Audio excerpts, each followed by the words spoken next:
अब हम पढ़ने जा रहे हैं सीवीएस में इन्फेक्टिव एंडोकार्डाइटिस। ठीक है, तो इन्फेक्टिव एंडोकार्डाइटिस जो होता है इसमें तो पहले तो जो इन्फेक्टिव एंडोकार्डाइटिस होता है उसमें एक होता है सब अक्यूट बैक्टीरियल एंडोकार्डाइटिस। सब अक्यूट बैक्टीरियल एंडोकार्डाइटिस का मोस्ट वन पॉजिटिव ऑर्गेनिज्म कौन सा होता है, तो स्ट्रेप्टोकोकस विरिडेंस होता है। ठीक है, और अलग अलग कंडीशंस दिए होंगे, उसमें अलग अलग हम बताएंगे। ठीक है, कि अलग अलग कंडीशन में अलग अलग कॉजेटिव होते हैं। जैसे अगर अक्यूट बैक्टीरियल एंडोकार्डाइटिस के बारे में बात किया जाए और पूछा जाए कि acute bacterial endocarditis hospital acquired हो या फिर कम्युनिटी एक्वायर्ड हो, तो अगर हॉस्पिटल एक्वायर्ड में मोस्ट वन कॉज पूछेगा तो एस ऑरियस होता है, और अगर कम्युनिटी एक्वायर्ड में बोलेगा तो एस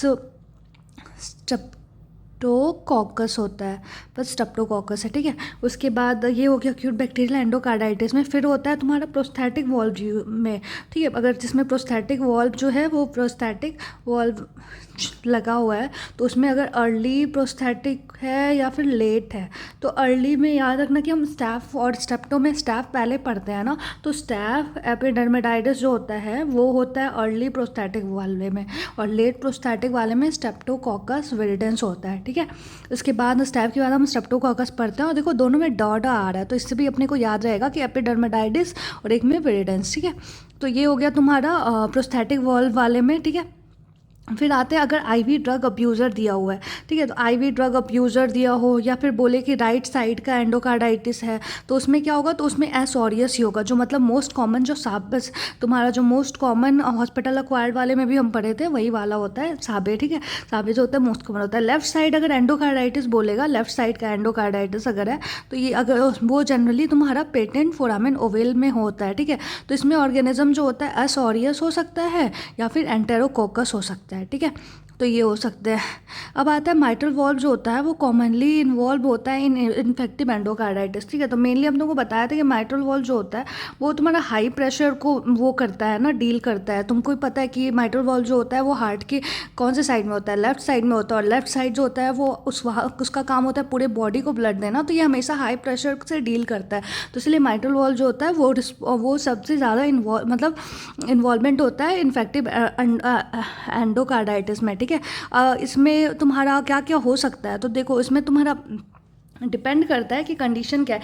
अगर माइट्रल स्टेनोसिस होगा, ठीक है, तो तुम्हारा ये बता रहा है कि जो इन्फेक्टिव एंडोकार्डाइटिस होता है वो डायरेक्टली प्रोपोर्शनल होता है प्रेशर ग्रेडियंट से, तो इसीलिए तुम्हारा माइट्रल जो होता है वो प्रेशर ग्रेडियंट ज़्यादा वहाँ पे डील करता है। तो माइट्रल स्टेनोसिस हो गया, माइट्रल रिगर्जिटेशन हो गया, तो डायस्टोल के लिए बता रहे हैं कि माइट्रल स्टेनोसिस होता है और सिस्टोल के लिए माइट्रल रिगर्जिटेशन होता है। ठीक है, उसके बाद इसमें कुछ भी नहीं है। ठीक है, उसके हाईएस्ट प्रॉब्लम क्या होता है, तो माइट्रल रिगर्जिटेशन का होता है। ठीक है, और वेजिटेशन जो होते हैं इसमें जो वेजिटेशंस मिलते हैं, जो वॉल्व के अराउंड जो वेजिटेशंस होते हैं वो वेजिटेशंस किस चीज़ के बने होते हैं, तो फाइब्रिन प्लस बैक्टीरिया के बने होते हैं। ठीक है, और इसमें स्प्लेनिक एब्सिस अगर मिलता है तो उसके कारण स्प्लेनिक एब्सिस भी मिलता है, क्योंकि ये इन्फेक्शन है तो उसमें स्प्लेनिक एब्सिस मिलेगा, तो उसके कारण इसमें स्प्लेनोमेगाली हो सकता है, फीवर वगैरह मिल सकता है, ब्रेन एब्सिस के कारण हेमीप्लेजिया हो सकता है, और साबे का एक इम्पॉर्टेंट वो होता है फीचर कि इसमें क्लबिंग मिलता है। ठीक है, इसके अलावा ब्रोंकिएक्टेसिस वगैरह में भी क्लबिंग मिलता है।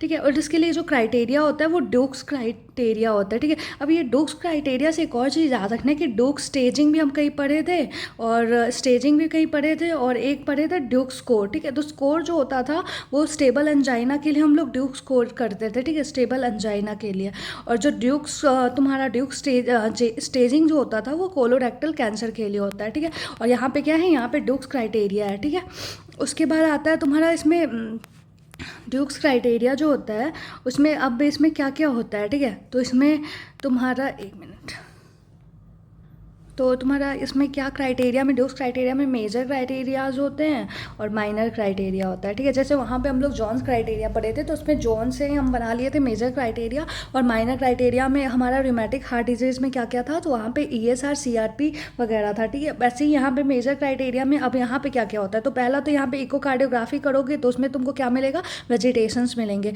ठीक है, ये वेजिटेशन जो होते हैं वो तुम्हारे वॉल्व के अराउंड प्रेजेंट होते हैं। ठीक है, ये परफोरेशन वगैरह भी कॉज कर सकते हैं, और तुम्हारा ये वॉल्व के अराउंड होंगे, ये पार्शियल डाइसेंस वॉल्व मिलता है इसमें, ठीक है। तो ये हो गया तुम्हारा वेजिटेशंस अराउंड वॉल्व, ठीक है। दूसरा क्या होता है, दूसरा यहाँ पे ब्लड कल्चर में तुम देखोगे ना, तो ब्लड कल्चर में तुम्हारा जो ऑर्गेनिज्म होता है ना, वो ब्लड कल्चर में पॉजिटिव होता है। अब इसको करने के लिए हम लोग क्या करते हैं, तो आउट ऑफ 3 सेट लेते हैं, ठीक है। 3 सेट लेते हैं, इसमें से एटलीस्ट 2 पॉजिटिव होना चाहिए, ठीक है।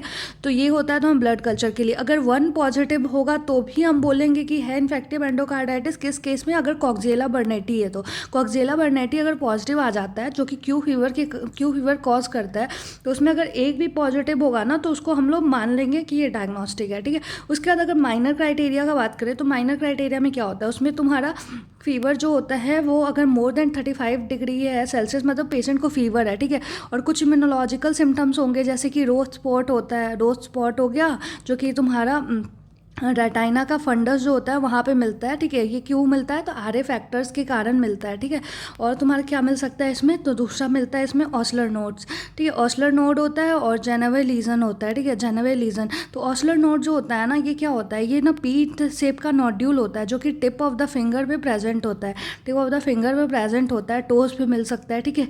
और ये तुम्हारा क्या होता है, ऑस्लर नोड होता है। और दूसरा होता है जेनेवे लीजन। जेनेवे लीजन जो होता है ना, वो कैसा होता है, वो रेड कलर का होता है और जनरली हाथ में मिलेगा इसमें, बस याद रखना। और ऑस्लर नोड जो था, जो अभी ऊपर पढ़े थे, वो येलो कलर का होता है, ठीक है। और कुछ भी है क्या माइनर क्राइटेरिया में, तो और कुछ ऐसा नहीं है, बस यही सब होता है, ठीक है। और कुछ फीचर्स वगैरह जो मिलते हैं, तुम्हारे आईवी ड्रग अब्यूजर हो गया, वैसा पेशेंट होगा, या फिर तुम्हारा वैस्कुलर फिनोमेना, जैसे तुम्हारा आर्टेरियल एम्बोलाई हो गया, माइकोटिक एनोरिज्म हो गया, कंजंक्टाइवल हेमरेज मिल गया, जेनेवे लीजन वगैरह, ये तो बता ही दिए थे, ठीक है।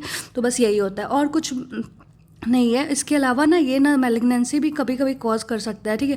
इसमें मतलब ये मैलिग्नेंसी का वो अलग पार्ट है, ठीक है, वो है नॉन बैक्टीरियल थ्रोम्बोटिक एंडोकार्डाइटिस, ठीक है। तो ये नॉन बैक्टीरियल कॉज है। नॉन बैक्टीरियल कॉज मतलब जैसे कि मैलिग्नेंसी हो गया। मैलिग्नेंसी फिर किस चीज़ का मैलिग्नेंसी, तो मैलिग्नेंसी में 2 केस हो सकते हैं, या तो GIT का मैलिग्नेंसी होगा, या फिर ओवरी का मैलिग्नेंसी हो सकता है, या फिर M3 टाइप जो होता है AML का प्रोमाइलोसिटिक वाला, जो कि PML रारा के डिफेक्ट के कारण होता था, तो वो 15-17 वाला जो होता था, वो वाला हो सकता है प्रोमाइलोसिटिक। तो वो भी तुम्हारा क्या करेगा, नॉन बैक्टीरियल थ्रोम्बोटिक एंडोकार्डाइटिस करेगा। तो इसके लिए अगर इन्फेक्टिव एंडोकार्डाइटिस है, रिक्वायर्ड 2 मेजर क्राइटेरिया तुमको बता ही दिए थे कि इसके लिए 2 मेजर क्राइटेरिया चाहिए होता है, या फिर 1 मेजर प्लस माइनर क्राइटेरिया चाहिए होता है, या फिर 5 माइनर क्राइटेरिया चाहिए होता है, ठीक है। तो ये हो गया तुम्हारा इन्फेक्टिव एंडोकार्डाइटिस।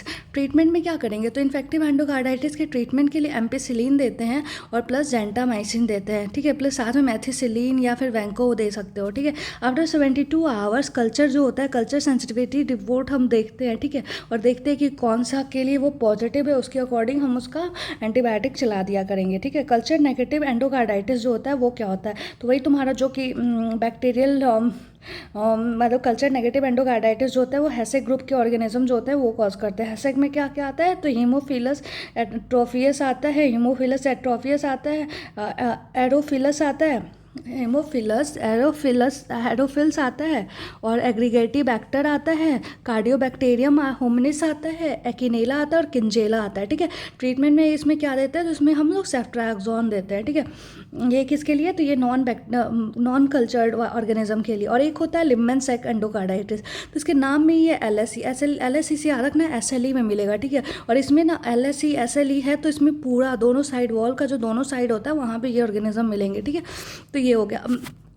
अब और कुछ नहीं है, तो बस इसी में क्या होता है ना कि ये वेजिटेशंस को कंपेयर किया जाता है। रूमेटिक हार्ट डिजीज़ हो गया, इन्फेक्टिव एंडोकार्डाइटिस हो गया, ठीक है, और तुम्हारा ये SLE वाला हो गया, ठीक है। तो इसमें क्या होता है, रूमेटिक हार्ट डिजीज में स्मॉल वॉटी लीजन्स होते हैं, एकदम छोटे छोटे होते हैं, जो कि वॉल के अराउंड होते हैं, ठीक है, छोटे छोटे होते हैं, ठीक है। इन्फेक्टिव एंडोकार्डाइटिस में क्या होता है ना, फ्राइबल मास होता है, मतलब फ्राइबल मतलब कि उखड़ के ये एम्बोलाई फॉर्म करेगा, ठीक है। SLE में क्या होता है, तो तुम्हारा जो वॉल्व होगा ना उसके दोनों साइड में होगा, ठीक है। तो ये इससे हम पहचान जाएंगे इसके वेजिटेशन से कि कौन सा डिजीज़ है, ठीक है।